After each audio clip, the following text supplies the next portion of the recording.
क्या हुआ था? मैं पीएनबी में जमा करवाने के लिए आई थी अपना से अपने अमाउंट से सेविंग अकाउंट में जमा करवाने के लिए आई थी। तो वहाँ पे जब मैं जस्ट जा ही रही थी अंदर तो एक भैया आके मुझसे बोलते कि अरे रिसेंटली पापा को क्या हुआ था। तो कहते कि पापा का क्या है। तो फिर कहते कि मेरी बात करा दो पापा से। तो मैंने कहा कि नहीं अंकल ऐसे से पापा की डेथ हो गई थी कैंसर से। तो कहते अच्छा कि कैंसर काफ़ी फैल गया था। कहते हाँ आपके ताऊ जी बैठते हैं ना। तो मैंने कहा कि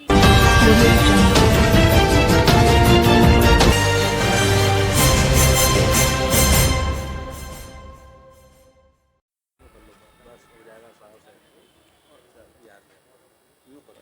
हाँ आज बस सब कितने बजे की वारदात जी है और हाँ, क्या? कहाँ पर आप पैसे जमा कराने आए थे और क्या हुआ था? मैं पीएनबी में जमा करवाने के लिए आई थी अपना से अपने अमाउंट से सेविंग अकाउंट में जमा करवाने के लिए आई थी। तो वहाँ पे जब मैं जस्ट जा ही रही थी अंदर तो एक भैया आके मुझसे बोलते कि अरे रिसेंटली पापा को क्या हुआ था। तो कहते कि पापा का क्या है। तो फिर कहते कि मेरी बात करा दो पापा से। तो मैंने कहा कि नहीं अंकल ऐसे से पापा की डेथ हो गई थी कैंसर से। तो कहते अच्छा कि कैंसर काफ़ी फैल गया था। कहते हाँ आपके ताऊ जी बैठते हैं ना। तो मैंने कहा कि कहते कि ताऊ जी पार्लर की शॉप पे बैठते हैं। मैंने कहा हाँ ताऊ जी पार्लर की शॉप पे बैठते हैं अभी तो आते नहीं है क्या। तो मैंने कहा नहीं। तो कहते कि ना तुम्हारे ना ऐसे कोई फिरोज़ फ़ारूक करके था कि उसका ना पैसा आना था पापा का। तो ना वो एक काम करो वो शॉप पे आया है ऐसे वीवो की तो उधर जाके लिया अपोजिट में वो शॉप थी बैंक की। तो उन्होंने कहा कि एक काम करना कि ऐसे पैसे जाके लिया आओ। तो फिर मैंने कहा कि मैं पहले डिपॉजिट करा देती हूँ फिर उसके बाद जाती हूँ। तो कह रहे अरे डिपॉजिट मैं करा दूँगा। तो मैंने कहा नहीं मैं पहले चेक डाल के आती हूँ। फिर जब तक उन्हें मेरे हाथ से स्लिप ली डिपॉजिट स्लिप इवन वो कैश काउंटर तक खड़े भी हुए जमा कराने के लिए। मैंने उनको वहाँ तक देखा उसके बाद मैं बाहर आ गई हूँ लेने के लिए। तो उस बीच में मैंने अपने भाई को कॉल किया कि भाई ऐसा कोई सीन है कि कोई आने वाला था कि पैसे देने के लिए। तो उन्होंने कहा कि नहीं ऐसा कोई भी नहीं आने वाला खुशी दीदी आप फटाफट से वापस जाओ।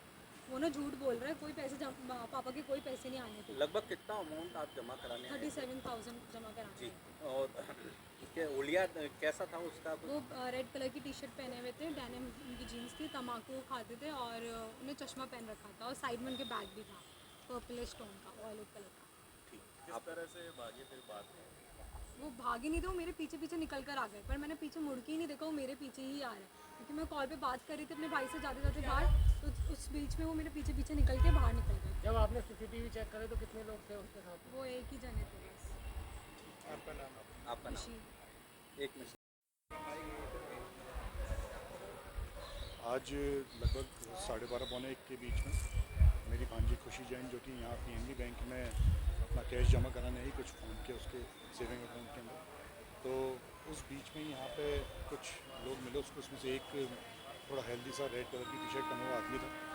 उसने उसको बोला कि आपके पापा की तबीयत कैसी है। क्योंकि मेरी जो जीजा जी हैं मेरी उनकी अभी कुछ समय पहले डेथ हुई है। तो उसको ये बात नॉलेज में थी कि इनकी शायद तबीयत ख़राब है या कुछ है।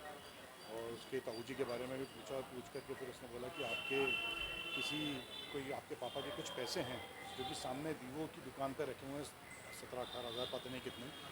आप वो वहाँ से जा कर के ले लीजिए। यहाँ लंच टाइमिंग होने वाला था।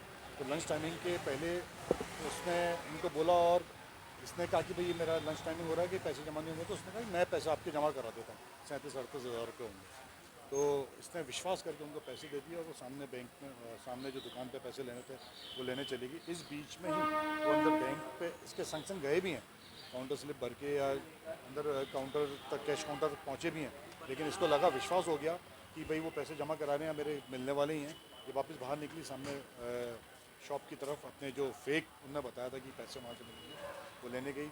इस बीच में अपने छोटे भाई दक्ष से बात करी और उसने बोला कि नहीं ऐसा कुछ भी नहीं है दीदी आप फटाफट वापस जाओ फ्रॉड ना हो। और वो वापस तक रवाना हो चुका। भैया ओलिया कैसा था? भूलिया था थोड़ा सा हेल्दी था और रेड कलर की टी शर्ट बनी थी और एक बैग लटका रखा था उसने और यहाँ से बाहर निकल के स्टेशन की तरफ मुड़ा। हालांकि पूरा प्रशासन भी लगा हुआ है तो उन्होंने अपने सारे सब एक्टिव कर दिए सीसीटीवी फुटेज वगैरह सब उनको भी दे दिया। प्रेम सिंह जी यादव यहाँ आए थे राजेश जी शर्मा से भी बात हो गई तो वो एक्टिव है मतलब वो पूरा कर रहे हैं। हाँ अभी एक कच्ची दे के आए बाकी पक्की तरफ दे परिचित लग रहे हैं कि आपने कोई ऐसा वो बोल रहे थे इसको अब इसको कि भाई आपके पापा की तबीयत कैसी है। उनका भी थोड़े टाइम 1 महीने पहले ध्यान हुआ तो पता नहीं उनको आइडिया था या कोई जानकारी लेके आए थे। फोटो में तो मेरे को परिचित नहीं लगे दूर दूर का जिसके नहीं क्योंकि मैं भी सबको जानता हूँ ऐसा लगा। इस क्षेत्र में इस तरह की वारदातें पहले भी हो चुकी है बढ़ती जा रही है? थोड़ा सा सजग रहने की ज़रूरत है कि वैसे तो खुद लिटरेट है वो लेकिन अभी कुछ अपने फादर को लेकर के इमोशनल है कि अभी कुछ ही टाइम पहले गए हैं तो कोई उससे फादर की बात करता तो इमोशनल हो जाती है वो। तो इस कारण से ही ये हुआ है वरना अगर ऐसा नहीं होता तो वो शायद ये आज की वारदात नहीं होती।